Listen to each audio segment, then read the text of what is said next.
If you blew up your YouTube channel and made $1 million in course sales all before the age of 21, what would you do next? Well, this actually happened to Andrew Kirby, and he decided to quit and to go traveling and enjoy himself. Sometime into his travels, he had an idea which called him back to the YouTube space. He built another online community focusing on helping creators make money, blew it up again, and made a whopping $0. What? Not because it sucked though, but because he made it free in his quest to help make YouTubers rich. Since then, he's gone on to work with creators like James Jani, Mr. Beast, and has recently helped Hamza generate hundreds of thousands of dollars a month while still charging nothing. I was lucky enough to get Andrew to reveal how he grows YouTube channels and businesses so easily, so in this video you'll find out how he does that and why he's not taking a single penny to do it for YouTubers, and he's even gonna give you a chance to let him do it for your YouTube business too. This video is sponsored by Edutainers, the 10-week cohort that specializes in leveling up educational YouTube channels. So Andrew, why did you decide to stop making millions and build a totally free platform to help YouTubers build businesses? I'm playing this great online game that we're all playing for the next 70 years. So when you view the career from that sort of a time lens, making money today, making money this month becomes a lot less of a priority. Building network connections, adding value, building goodwill matters a lot more. And building a free community is one way to do that. Another reason, Naval Ravikant, multimillionaire Silicon Valley investor, says that content and code are the two modern forms of leverage. And I saw that there was a community out there called indie hackers that helped people make money, make a career through code. But there wasn't one for content creators, at least not a good one. So I started a community for content creators that are looking to make a career online. Also, the third reason is I think that the future of work belongs to the synthesizers. I think it's a synthesizer's role to spend 10 hours solving a problem or 10 hours learning something and then package up everything they learned, all the mistakes they made, the problems that they've solved, into a solution that can be consumed in a much shorter period of time than them, thus progressing the progress of humanity, taking what used to take 100 hours and boiling it down into 1 hour. So I believe that the word synthesizer accurately describes what the future of work will look like. So if I can have a community that accurately describes what more and more people will end up doing, then it's just going to end up being a very cool place of people doing cool things in the future. So you obviously meet a lot of creators and online business people. When they come to your platform, is there one mistake that you tend to see people make over and over again? I would say the biggest mistake is when creators have an audience but haven't yet figured out how to monetize it properly. And it's such a huge mistake because I think I had around 100,000 subscribers, but I was at university still studying a degree that I hated studying, and I just couldn't figure out a way to make this my full-time career, even though I knew that I would hate getting a corporate job doing marketing. I was on that path and I couldn't find a way out until I could figure out the monetization side of things. And that one piece changed everything for me. So can you give us an example of some of the people you've ended up networking with as a result of your community? There's been a few cool ones. Mr. Beast was fun. Had a few phone calls with him. He ended up being a client of mine. Naval Ravikant, ended up chatting backwards and forwards on Twitter with him. He's been fun. There's been Flow Research Collective, which is an 8-figure education-based company that pioneers research into the flow state, which has been great to work with. James Jani has been cool, as well as Hamza, who's a YouTuber, self-development, 1.5 million subscribers, something like that. It's been a fun ride. So let's start with James Jani. How did you end up talking to him? So James Jani had uploaded, I think, 2 or 3 videos, and I watched them and I thought, wow, these videos are incredible. This guy has a ton of potential. So I reached out, found his email, emailed him straight away. He told me that I was the first YouTuber that ever reached out to him and just kept in contact with him, helped him where I could. He helped me where he could. We built a relationship over the course of a few years. And then at the point where it made sense for us to work together, then we started working together. So was that the same strategy you used for working with Hamza? Well, with Hamza, there's the drama. So when I had around 500,000 subscribers, Hamza had maybe 10,000 subscribers, something like that. He made a video exposing me that blew up and did pretty well. And then a while passed, some time passed, we settled our relationship and now we're friends. But I first heard about him through that video. Could you give us an example of some of the stuff that you did with James Jani? With James, when I first started working with him, he hadn't uploaded in 9 months. So his videos are great, but they take a ton of time and he's a one-man show. So it was trying to create systems that allowed him to upload more frequently was the first thing. Second thing was figuring out monetization. He had basically had very, very little monetization, and putting that in place could free up for the third thing, which was hiring and building a team. So what sort of system would you have put in place that allowed him to scale easier then? Yeah. So with James, because he uploads so infrequently, it's less about finding optimal systems. It's more about when he makes a mistake or learns a lesson about how to make videos, making sure that he never forgets that mistake. He only makes that mistake on that one video. So really the simplest thing that we did to help him was just have a long list of lessons he's learned, mistakes he's made around creating videos so that he doesn't do that the next time. One of them specifically, when he's in the writing phase, it's easy to get stuck in his head. And a simple solution to that was just get on brainstorming calls. And we realized that we should have done those brainstorming calls much earlier on in the process than we did this time around. And it would have saved us probably a week or 2 weeks of time. So just making sure that the next time he makes a video, we make sure to do the brainstorming calls. Okay, so you have a physical list of mistakes that you made, which you can then look at so that you don't make them again, which is just the simplest idea ever, but it's genius. I need to do that.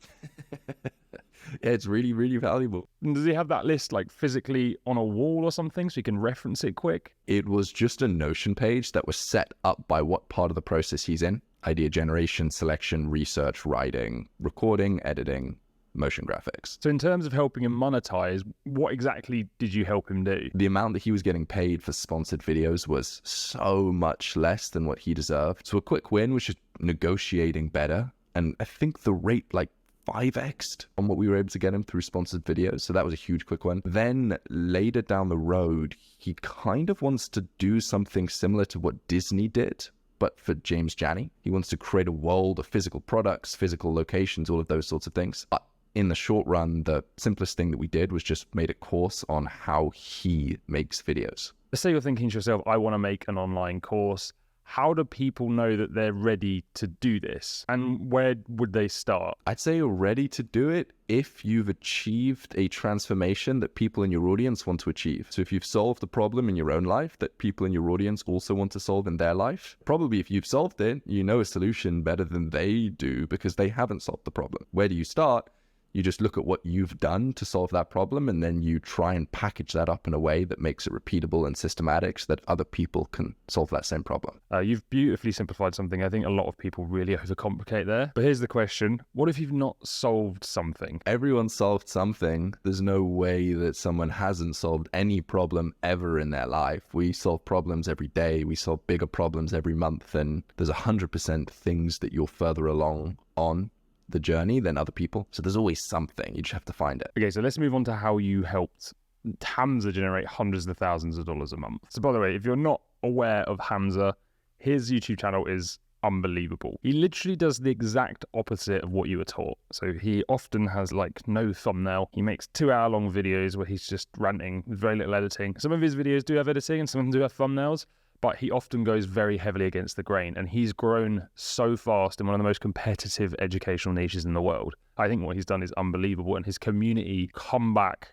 like crazy. He's getting hundreds of thousands of views per video. So his channel is an amazing achievement, but then you helped him take this community and build a really strong business around it. Now, before we go into that into more depth, I was wondering was, when you saw Hamza, what was the most obvious opportunity for his business? It was clear that he had a huge audience, but wasn't monetizing it anywhere near as effectively as he could monetize it. And there was some beliefs that he had around making money that were really detrimental to the ability to make money. So what were some signs that he wasn't necessarily monetizing to the amount that he could? The most obvious sign was that he had an audience, a very valuable, powerful audience, as you said, of 2 million subscribers or something, and he was making $20,000 a month, which isn't like a sign. It's just a very clear indicator that if you have that big of an audience and you're making that much money, which is a ton of money, don't get me wrong, but relative to what he could be making was tiny. So what were some of the changes that you suggested Hamza made? Biggest thing was just launching a paid community on School. That was the one change, a real powerful monetization vehicle for him that he could push all of his traffic to, like one product to sell. That's really all you need. That was the simplest thing that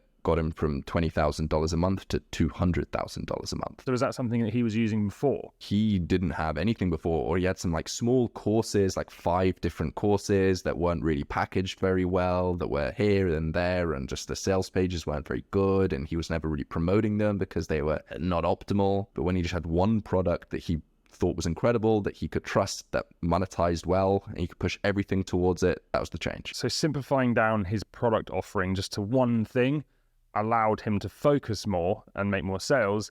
So would you say then that the general rule of thumb is that creators just need one product to focus on, or that they should build multiple?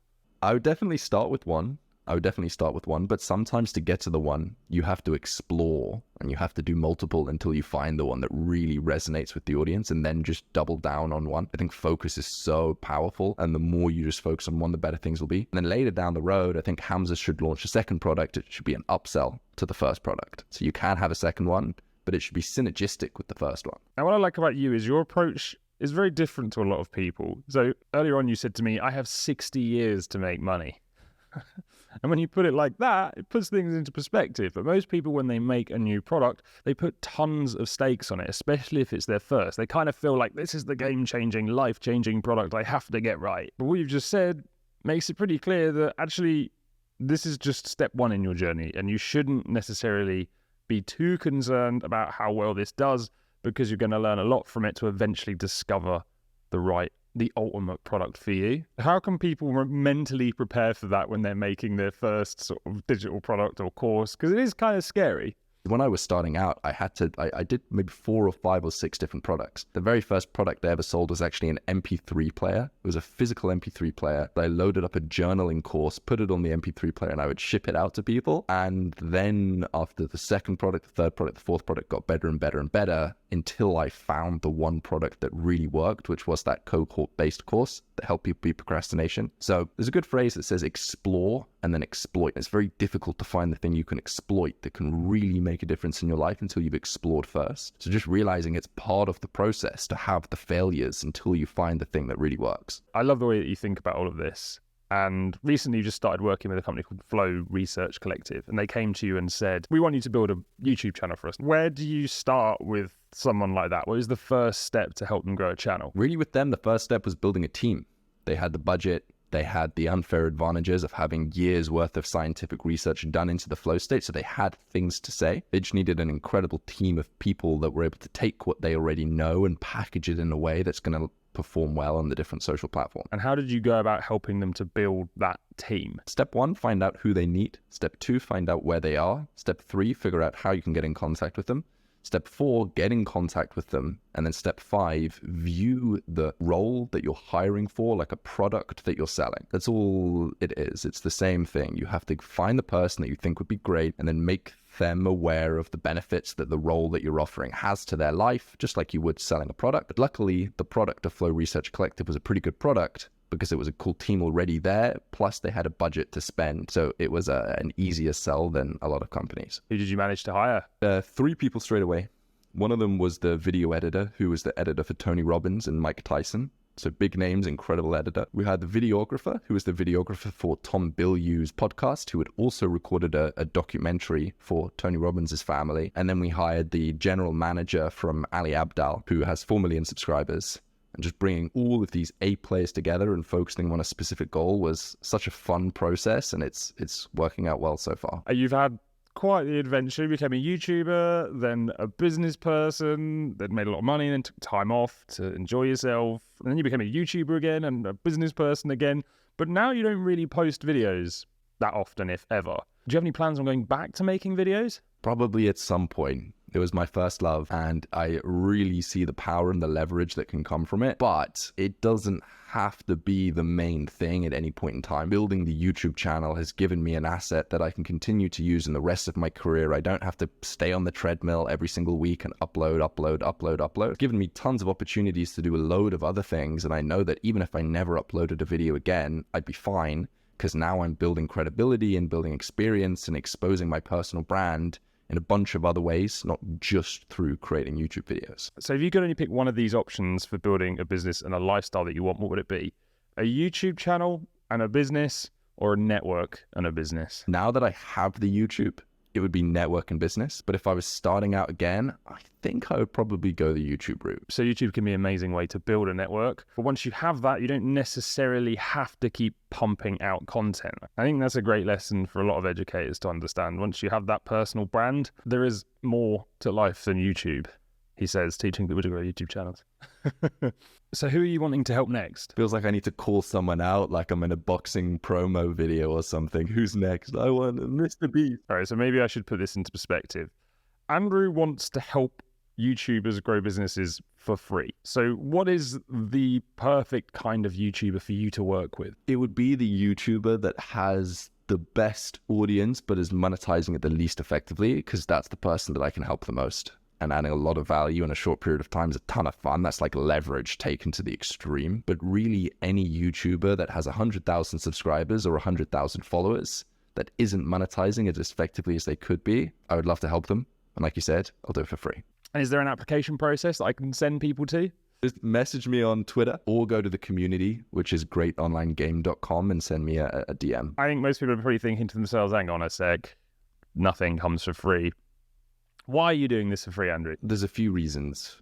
The selfish reasons are that long-term, building the case studies, building the network, adding value and goodwill, and the lessons that I learned from achieving those sorts of transformations are huge and will pay dividends for me over the course of the next 60, 70 years as I play the great online game. The selfless reasons is that it's great to help you. And I feel like YouTubers that have an audience is a group of people that I know that I can help a ton in a short period of time. So if you want Andrew's help, I'm going to leave a link below this video. And if you're thinking, well, I'd like to grow that sort of personal brand that does give me the option to actually stop posting videos one day and network and go and look at other business opportunities, then make sure you watch this video next, as another YouTube millionaire is going to reveal their secrets to growing a strong personal brand. And that interview really did change my opinion on quite a lot of things.